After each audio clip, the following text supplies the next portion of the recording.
Greetings, everyone. Welcome to the LiftAffect podcast. I am your host, Matt McNeil, founder, clinical director, and director of human performance at LiftAffect, where we assist professional pilots with maintaining better mental health and optimizing their mental skills. The goal of this podcast is simple: to help pilots and other high liability professionals and disciplines come out of the shadows to discover how we can live better lives personally and professionally. Join us each episode as we discuss various topics ranging from mental health, mental skills and performance, to business, entrepreneurship, and a few other surprises along the way.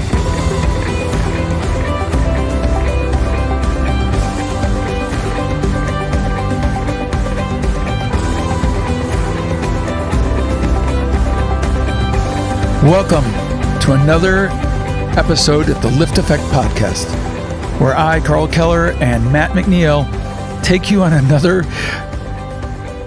often unknown journey as to what we're going to talk about. Hey, buddy, how you doing? I'm good. How are you?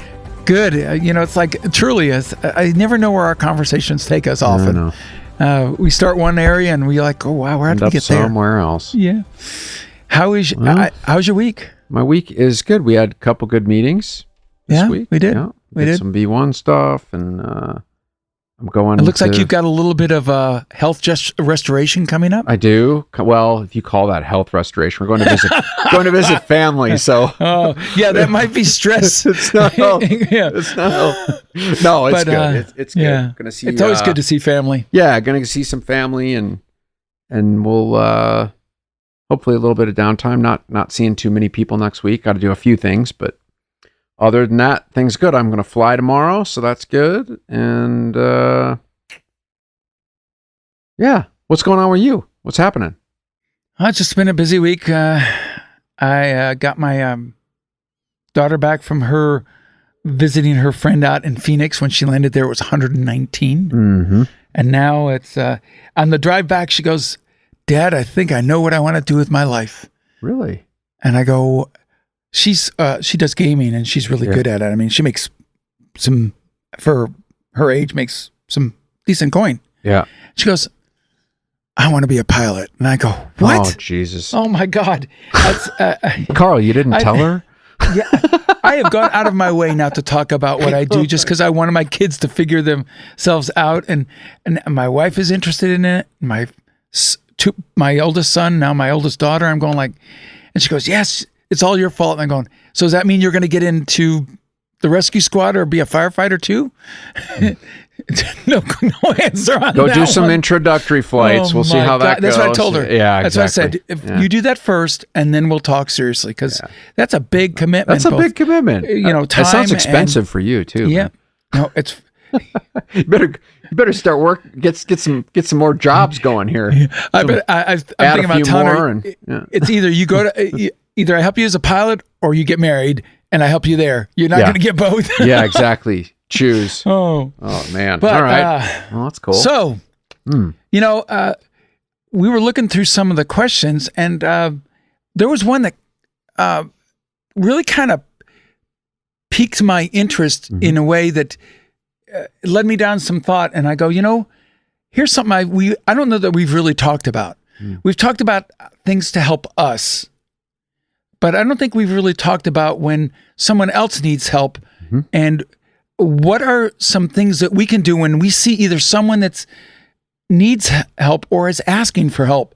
Yep. How do we help them? Because most of us obviously aren't trained in therapy or psychology. So what are some helpful tips and some things we can do to help someone else when they're in pain and either asking for it, or you feel like they're, for whatever reason, aren't asking for it, but you need to help direct them in a way that, because some people don't take advice very well, or other people take it and they take everything literally. Yes. So I'm kind of lobbing you a softball. And all right. And do we get some questions or something around this? Or?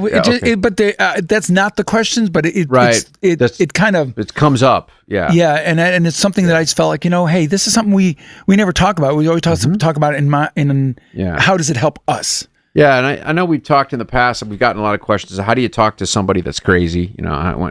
My partner, my spouse is nuts. How do I talk to her? My in-laws are bonkers, how do you talk to them? And we've done some, how do you talk to crazy? But just in terms of, but like not everybody's crazy, obviously. And maybe we'll approach this from when just somebody needs a little bit of support. And I'll say this, let's start with this, is one is you don't have to be a therapist to be able to help. The peer support programs are a testament to that at the airlines. Those are not professionals, they're peers but they are trained in how to offer some support to a colleague. So you don't have to be a professional, and you don't need to be. With that said, you don't want to try to take on things that maybe a professional might need to take on. And you've got to figure out where that threshold is. But in terms of just having a conversation with somebody, there is a right way to do that. And like, let's just say a friend, even. You got your friend and they want to call up and they're in crisis or they're upset or what's going on. And it's easy to, colluding sometimes can be kind of helpful. Or a friend is like, oh my God, I totally agree. Oh, what a jerk that guy was. Or, wow, she's awful. Yeah, you should, like there's some comfort in that, but it kind of becomes limited.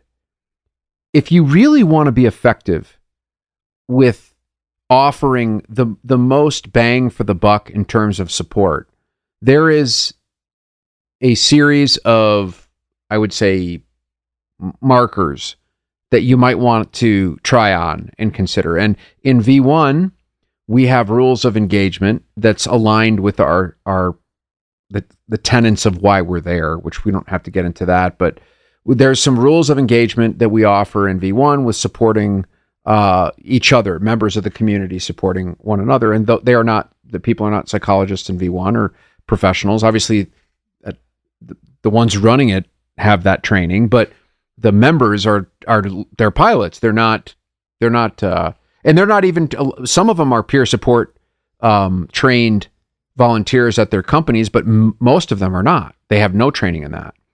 And so we have to kind of give them, here's some rules of engagement. So if it's okay with you, why don't I just cover those rules of engagement? No, I think that's what people need. Yeah, I think so. So you can use this in your own life. You don't have to be in V1 to do this or be in a peer support program to do this. Just do this when you're offering support with your spouse or with your kids or with your friends. So let's just say that offering support, emotional support we're talking about, not, hey, Dad, I need $25. That's easy. No. Yeah. Which really ends up being, okay, fine.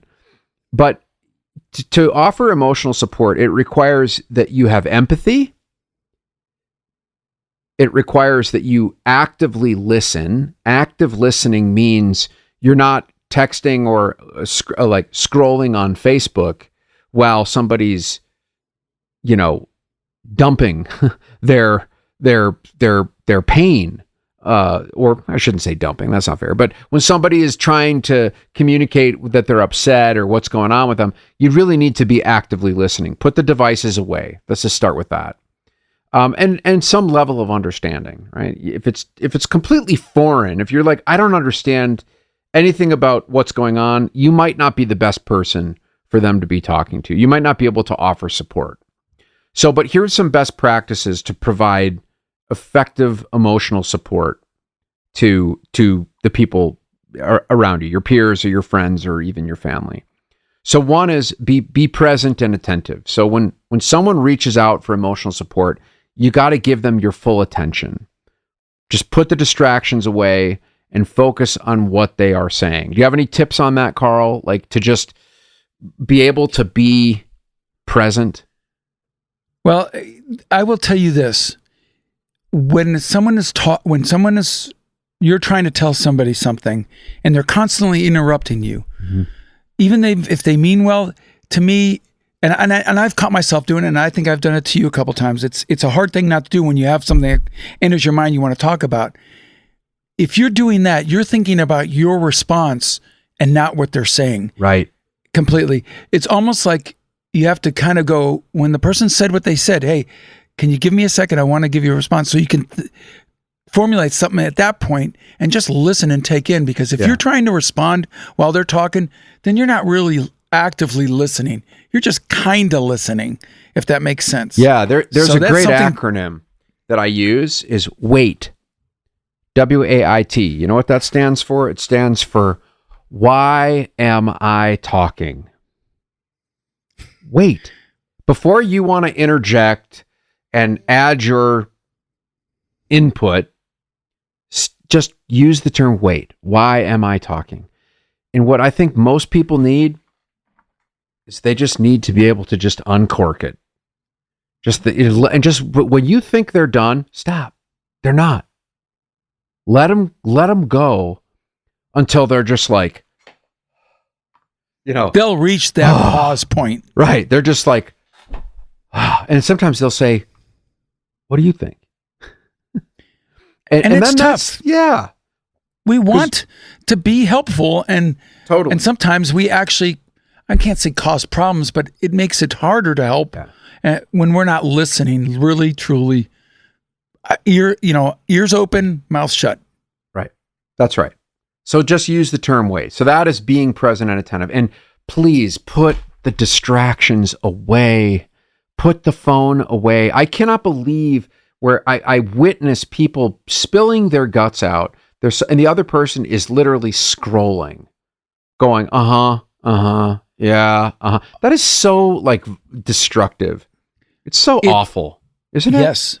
Oh. It's rude. It's disrespectful also. When my children, I'm going, put it down. And I would appreciate you looking at me. Yes. Or they'll have their back 3/4 turned. I'm going, no. You look at me, you turn around, you put it down. This isn't trying to shame you or make you feel embarrassed, but this is just common decency and learning how to communicate with another person. Yep. Look at them in the eye. And they don't exist inside. I've had my kids sit in the same room, text each other. I'm going, I know. That's not going to happen. I know. It's talk. Like at the dinner table texting each other. Yeah, it's like. Yeah, so I agree. It's if they're doing that, then they're not actively engaged at all. They're disengaged. That's right. They're using that as an avoidance technique. Yep. Because they really don't want to hear or don't like what you're saying, or they think it doesn't. It has no value to them. Right.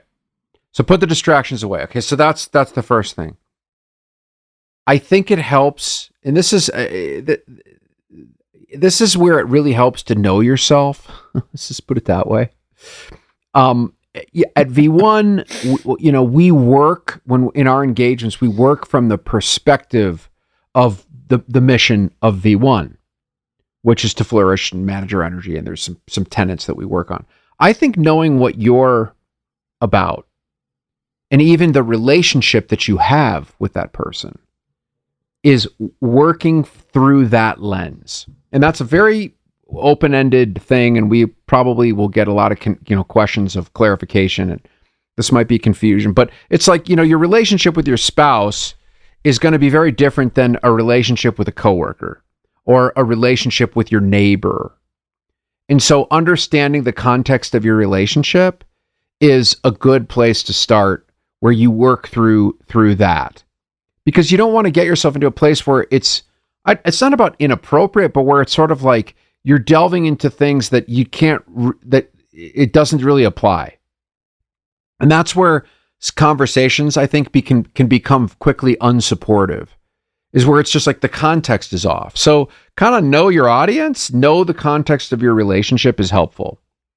That I just wanted to start off with that. That's the most important overarching thing, is like understand the context and work from that. You don't want to overstep, let's say, into somebody's relationship if they're just a neighbor or a coworker, right? You're not involved at that level with them. So work from the context that's appropriate. Second is don't rescue. Don't rescue. If somebody is really in crisis, then they need to, unless it's a very tangible thing that you can provide. Emotionally trying to rescue somebody is a very dangerous thing to do. You don't want to, that is what professionals are for, that are paid to do that. You don't want to be an EMT if you're been doing roadside, doctor work. If you're not an EMT or a physician or a nurse, right? You don't want to be doing that stuff. You can actually do more harm. Paid and trained. Exactly. That is the key. Trained and educated. That's right. That's right. You don't want to. You go to the professionals for that. That just makes sense. So, and I think this is a thing that's really important. Is if you throw somebody a life preserver and you do it too quickly, they never learn how to swim. So, when somebody's working through something, you don't want to disempower them by just trying to rescue. And boy, as pilots, we want to rescue, don't we? I mean, we're just like, oh, so everybody stand aside. Let me fix this real quick here. I got it. Save the day. Save the day. And like, that's great when you're in an airplane. Awesome. I want that, that's great.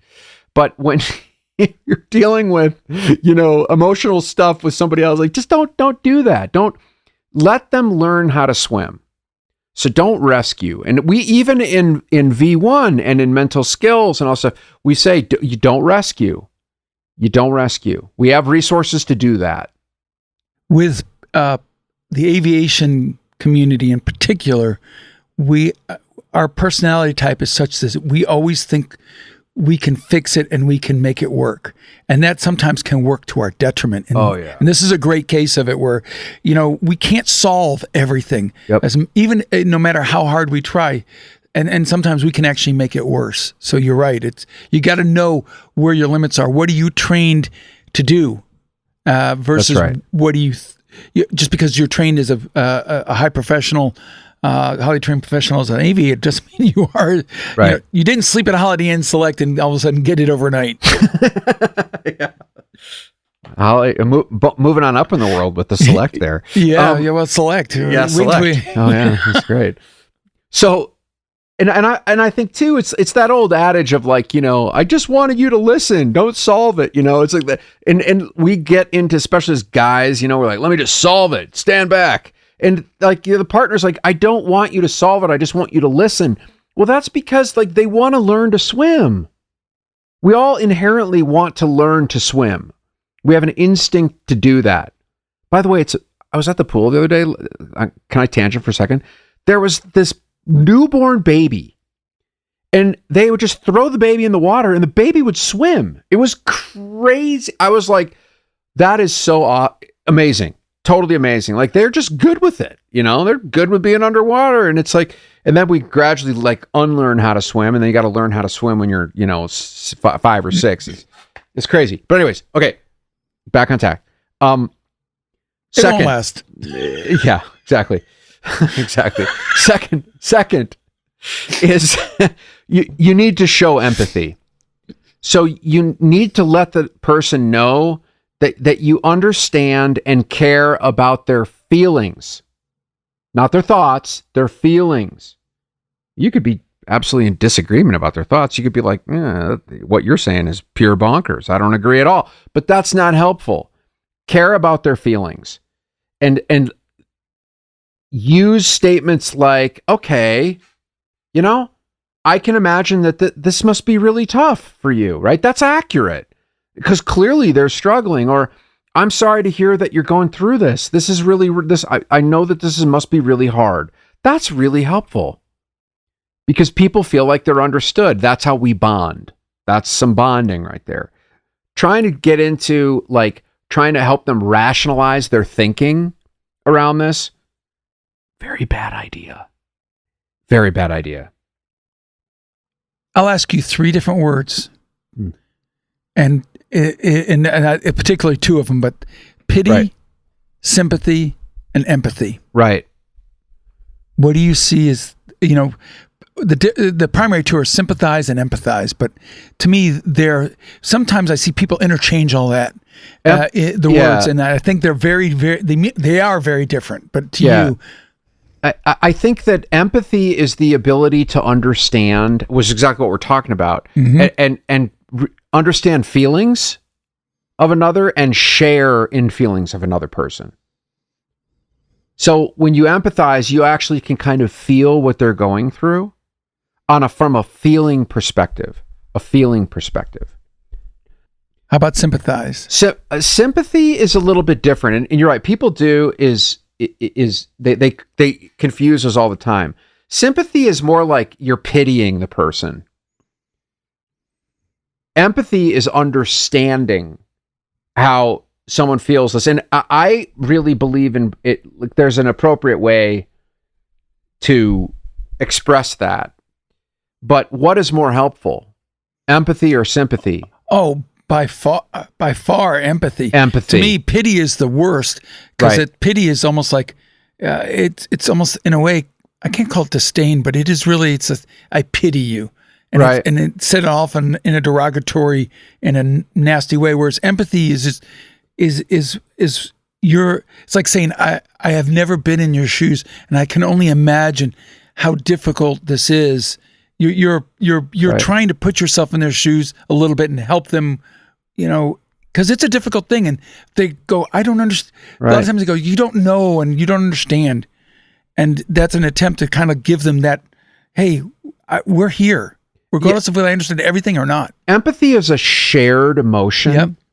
And sympathy is what it does is it allows you to relieve yourself from really, like, from being able to relate to what they're going through. That's what it is. And to me, I think it's easier. Empathy is a little more action oriented, and in some respects, it can be. But that's a great. And what was the other question to me, you had? Was I said empathy is where you're kind of shared. Right. Sympathy is more where it's one way. So, where it's about how I feel. I feel bad for you, versus understanding you. And pity is where it's like a disdaining term to me. right. I pity you. Pity. Yeah, and I think sympathy, that it gets people they interchange these. Yep, they do. Pity is just like, it's just someone suffering. It's just it's like, you just feel sorry for a person in a way that kind of belittles them. Yep. That's why I say it's a little bit of disdain, and, Right. and you're not taking them seriously, or it's like, whatever. Right. Sympathy is a little more compassionate. It's a little Yep. more genuine. Like, okay, that's really, I care about this person's well-being. And I feel bad that you're in that position. Yeah. But it's not an understanding. Like you say, Yeah. empathize, you're going to that next level. Right. And look, there's good utility with sympathy. Empathy is I can relate to the feelings that you're going through. Sympathy is like, I can't even relate to, like, somebody that loses a child. I haven't lost a child, thank God. That I would have sympathy for somebody that has lost a child, because I cannot even come close to understanding what that would feel like. But I have tremendous sympathy, and that's not pity. True. You might even have some right. pity, but it's like, but I have sympathy for, like, No. I can't even understand the pain that would be like, what that would to go through something like that. And I honestly believe personally that most people have the predominant group is in sympathize. Empathy is a harder thing to do, either because you've gone through it, or some people are just have. Well, their personality is better for empathy than others. Here's a way to get to be able to empathize very quickly. Don't worry about the content. Just focus on the emotion of what they're going through. If somebody's grieving, if somebody's sad, if somebody's angry, if somebody's in pain, all of us can relate to that. And so you'd be like, I empathize with that pain. I know what that, I don't know the situation. Maybe that's where sympathy comes into play. I can't relate to that situation, but from an emotional perspective, we all can empathize. So that's why I say, don't get into an entanglement with their thinking. Just support them on an emotional level. Okay, next, right? If you're going to ask questions, make sure they're open, not closed. Basic, right? Encourage them to talk about their emotions and experiences by asking questions like, okay, well, how are you feeling about this? And I know we don't want to talk about feelings. It's that old, you're going to have me talk about my feelings? Yeah, we're going to talk about feelings. How are you feeling about this? Can you tell me more about what happened? Not, are you good or bad? Good. Those closed questions, yes or no is closed. Open questions to get them to talk, so that they can start to feel like they're being heard, and they can kind of work it out a little bit just through the expression of exploration. So ask open questions. Avoid judgment. be non-judgmental and don't criticize or blame them for their feelings or even for the situation. Even if it's totally their response, it's their fault, they got themselves into this, that's not probably going to be very helpful. Oh, you want to shut down a conversation? Do just that. Just do that. And it shuts them right down. Done. Right? So just Done. As an alternative, show acceptance and understanding. So avoid judge. So we said, work from the perspective, don't rescue, be present and attentive, kill the tech, show empathy, ask open questions, don't judge. Next, validate their feelings. Let them know that it's okay to feel the way they are feeling. Feelings cannot be argued with. You can't be like, you shouldn't feel that way. That's stupid. That's just dumb. You can argue the facts all day long, which you can never, is it right or wrong? People can make up arguments all the time, but with how you feel or how they feel, no argument there. So just validate them. Let them know it's okay to feel the way they're feeling. Can't help that. And what validation does is it helps people feel understood, and it helps them feel like you're actually supporting them just through validation. I remember I had my sister, I think I told you, her husband committed suicide. He was on active duty in the Navy, and I won't go into the details, but the bottom line is it just obviously devastated her. And it took her about 2 years to finally, one day she said, it's time to start living.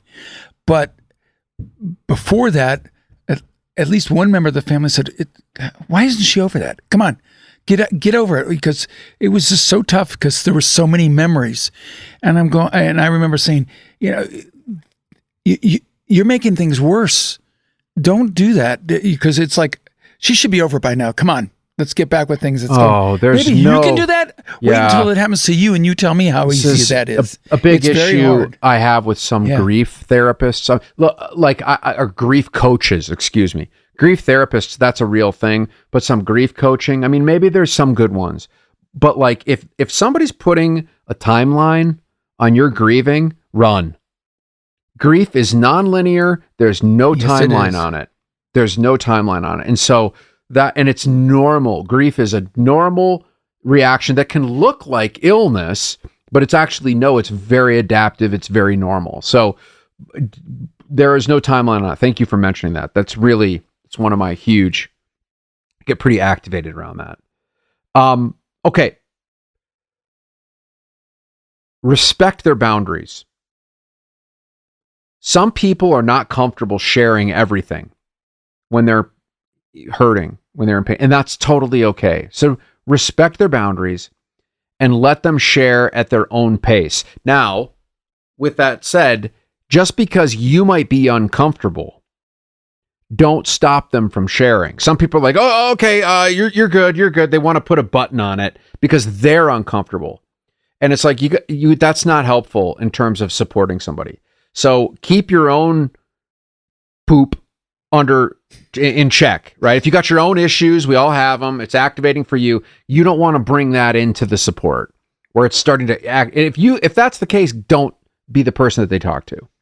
So you've got to, but you also don't force them to talk.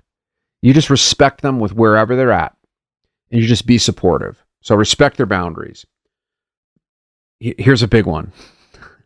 We have to manage this in V1 and mental skills, and is avoid giving unsolicited advice. Your intentions are good, okay? They're good. They're good. Your intentions are good, but offering advice without being asked for it can sometimes be not only unhelpful, but it can create a lot of damage. So instead, this is where it gets easy, right? Just focus on listening and understanding their perspective.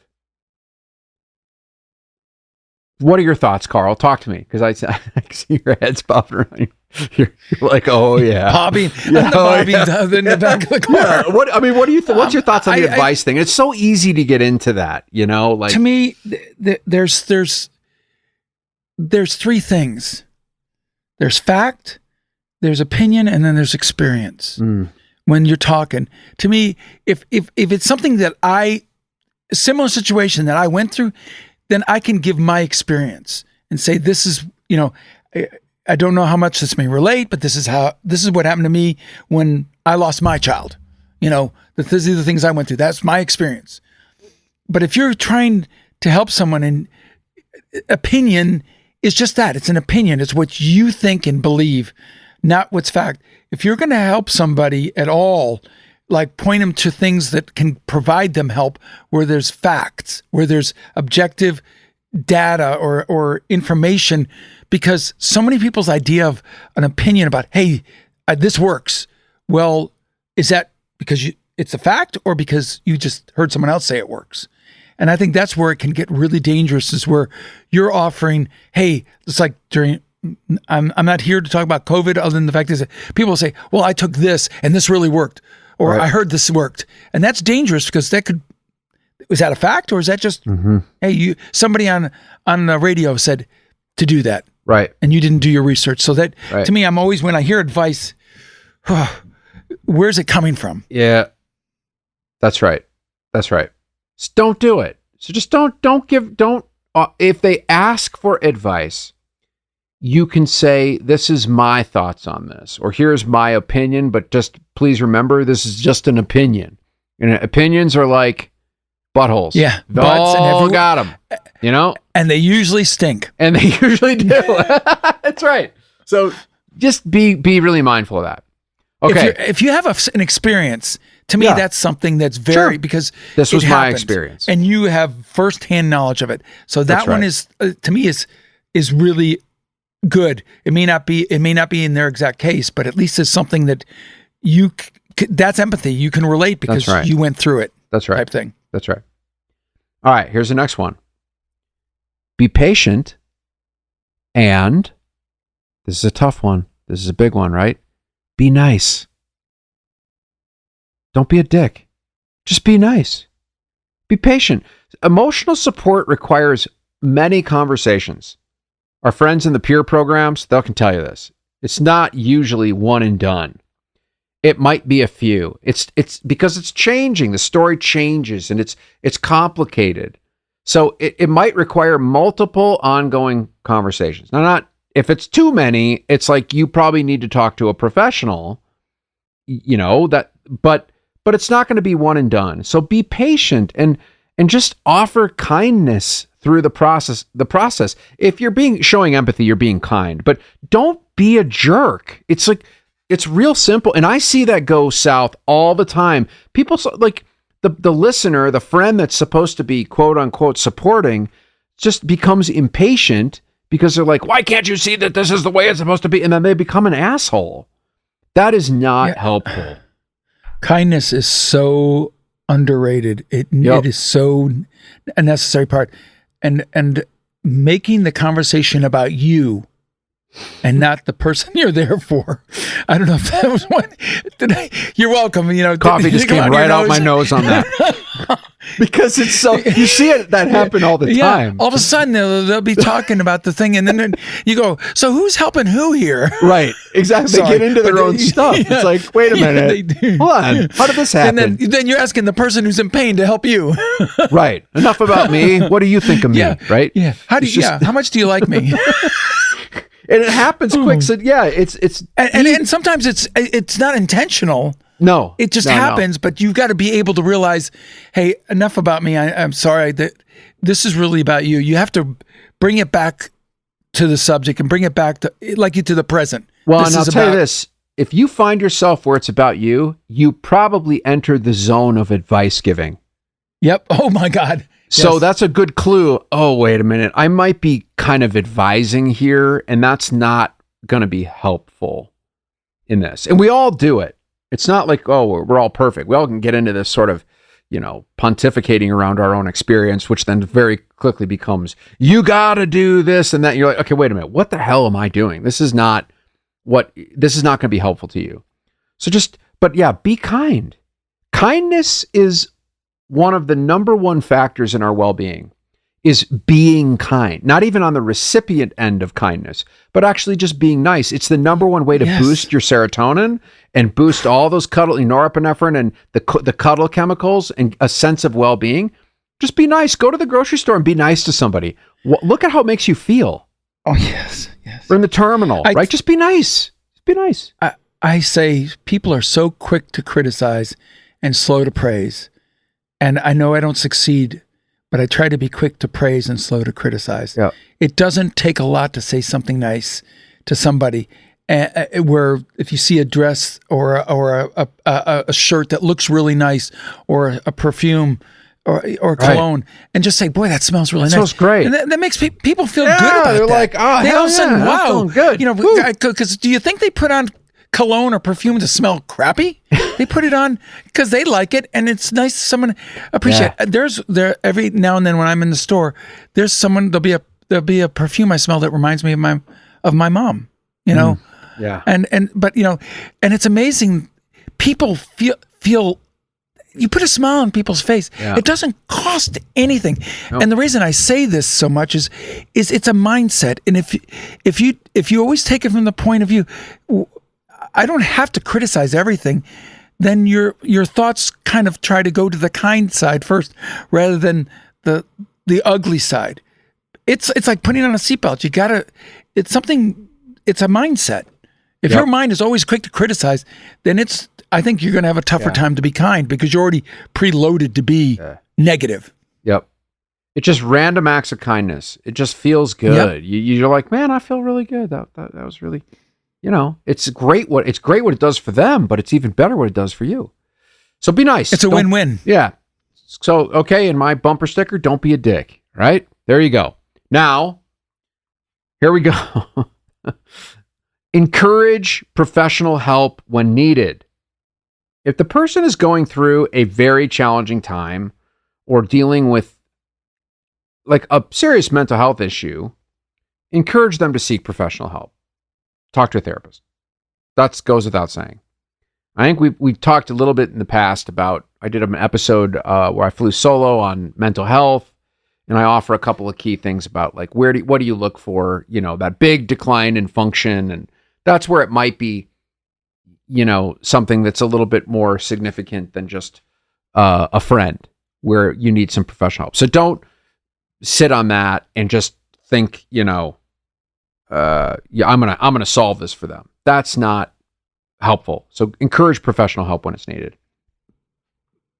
Before I did some therapy, I think I was probably in the mainstream of people going, "Oh, I don't need therapy," or right, "That's a waste." What I have come to learn that, and this may sound counterintuitive, but it's really not, that even when you're in a healthy place, therapy is not a bad thing. So it never hurts to say, "Hey, you might want to look at some therapy," not because all of a sudden they're a bad person or they're, "Oh my God, there's something wrong with you." There's value in it. And it's something that I had to go through to really understand that there's not we attach what's the word I want to say? We attach a stigma to it that doesn't deserve to be there. That it's a bad thing to go. Oh yeah, and then aviation just takes it to another level. Of, oh my God. Yep. Yeah. So.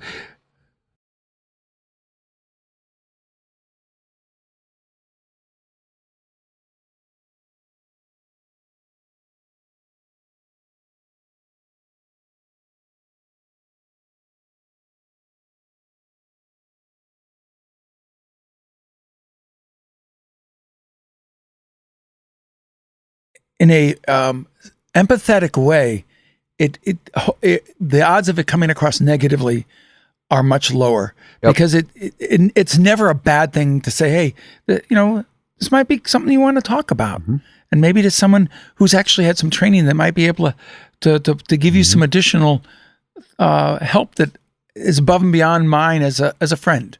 That's Just right. Thoughts to think about. Yeah. And so here's the last one. Follow up. Check in with them later. See how they're doing. Letting them know that you still care is so meaningful. I've had that with when I've vented or a friend has really supported me, and then like a week later they just check in. "Hey, I just want to see how you're doing." Oh my God, that's That's almost more meaningful than like the conversation that we had. It's just like, oh my God, you thought about me. I'm on your mind. You got my back.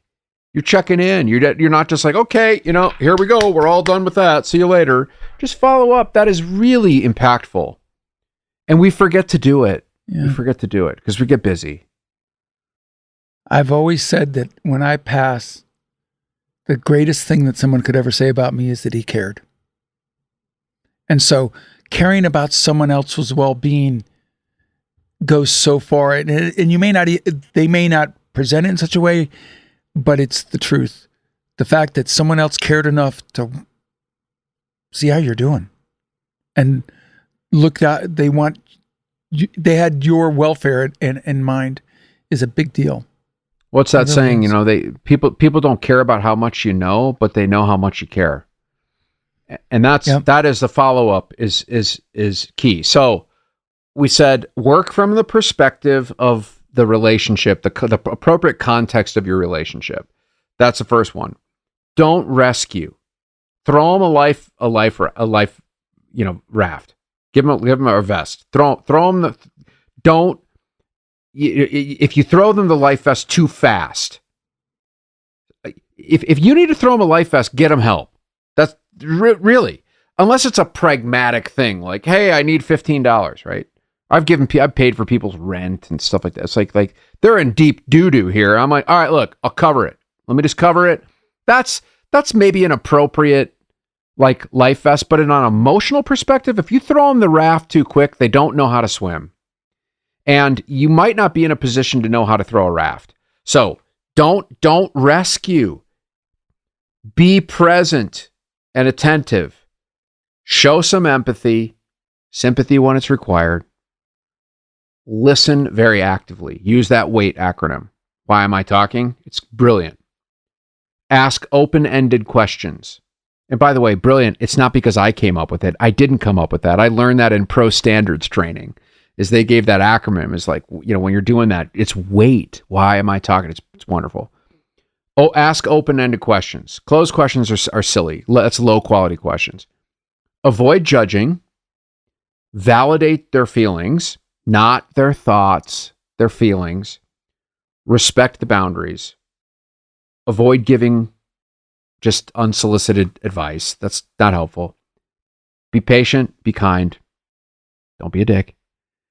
And just follow up. If you do that, you are going to be a all-star of offering support, an absolute all-star. I would want to add that one in that I mentioned to you. Don't turn the conversation into you. Yeah, don't make it about you. Yes, thank you. Yep. Encourage professional help when needed. Yeah. Yep. And the last one that I'll piggyback on your WAIT that I just thought about, because it's happening, and that is, by waiting, sometimes, not always, but sometimes they can actually come to an answer themselves by talking it out. Yeah. They can actually come to some sort of peace, resolution, a way forward, just all by themselves. And then you haven't said a word, and they say, "Well, geez, thanks for helping me." And you go, they figured it out on their own. You just listened. Yeah, man. Some things can't be. But a lot of things can. So by waiting, you're helping them often do all the heavy lifting themselves. And that's let me just do one little last riff. That's a great point, because one of the differences, there's some big differences between like therapy and coaching is, I think one of the beautiful things about therapy is that letting somebody work this out on their own, just having the support to be able to do that. That's very therapeutic because you get a lot of learning. Coaching is not therapy. Coaching is like this is what you need to do to be able to hit the goals that you're trying to achieve.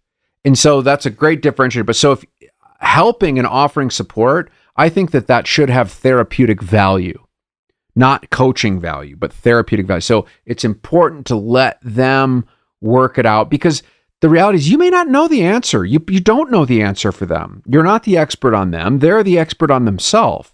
And they've got to be able to work it through what is the best option. You can just be really supportive and help kind of be with them through that process. But that's going to require them to work a lot of this out on their own. So it's a really good point. We're getting just about at the end, but before I ask you your one single takeaway, do you have, if somebody wants to look a little bit further, do you have a resource for them to look at? Oh.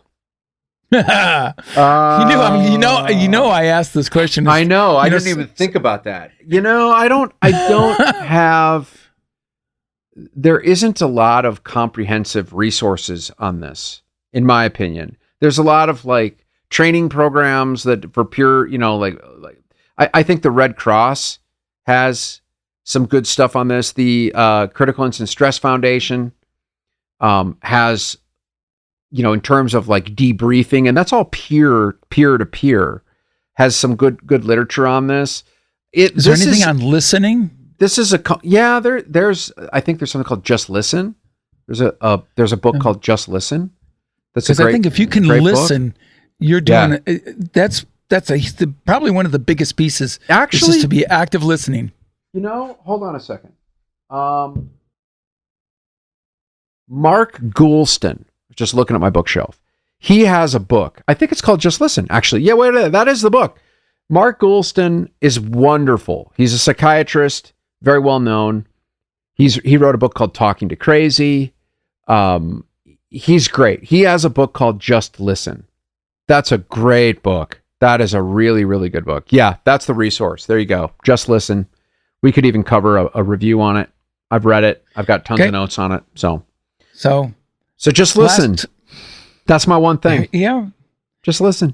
That's it. All right. Then, ladies and gentlemen, there you have it. Just listen. And you've been listening to us for too long. Talk about, we are so grateful for all of you. Our wish, if you want to say, is that what we say here are things that are helpful to you and that are useful. And that these are things that we believe you have the ability and could use in your day-to-day life. So we want to say thank you. And please let us know if these are things that you really like or you don't like. We want your input because this podcast is for you and about you. So please rate us, give us a review, give us a thumbs up, tell your friends, neighbors, whoever. And let me just add, just click the like button. It helps more people find this. And it's amazing how people just don't click it. They just they listen to this, they don't take literally 2 seconds to click it. That would really help us reach more people, which is our whole goal, is to just spread this out so enough people can benefit. It just betters the world if they can work on themselves and learn some of this. So please just hit the button. That's it. That's all I'm asking. It's not asking for too much. Well, with that in mind, we thank you. We hope you have a great rest of your day and week, and we look forward to you on our next podcast. Take care.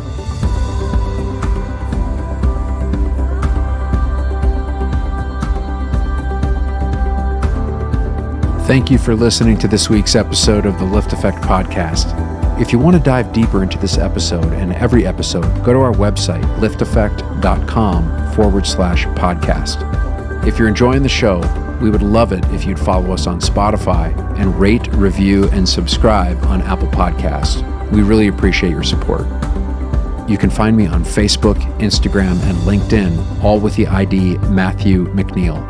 This show is brought to you by LiftAffect, a clinical mental health and consulting company that assists air carriers, corporate flight departments, pilot unions, and commercial pilots by providing comprehensive psychotherapy and mental skills coaching services to pilots with mental health and mental performance-related issues.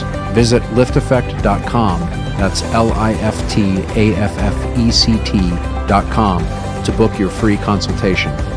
And finally, this podcast is for general informational purposes only. It does not constitute the practice of counseling, psychotherapy, medicine, or any other healthcare service, including the giving of medical advice. No therapeutic or provider-patient relationship is formed. The use of this information and any materials linked to this podcast is at the user's own risk. The content of this podcast is not intended to be a substitute for professional psychological advice, diagnosis, or treatment. Users should not disregard or delay in obtaining advice for any psychological or medical condition they have, and they should seek the assistance of their healthcare professionals for any such conditions. Thanks for tuning in, and we'll see you next time on the LiftAffect podcast.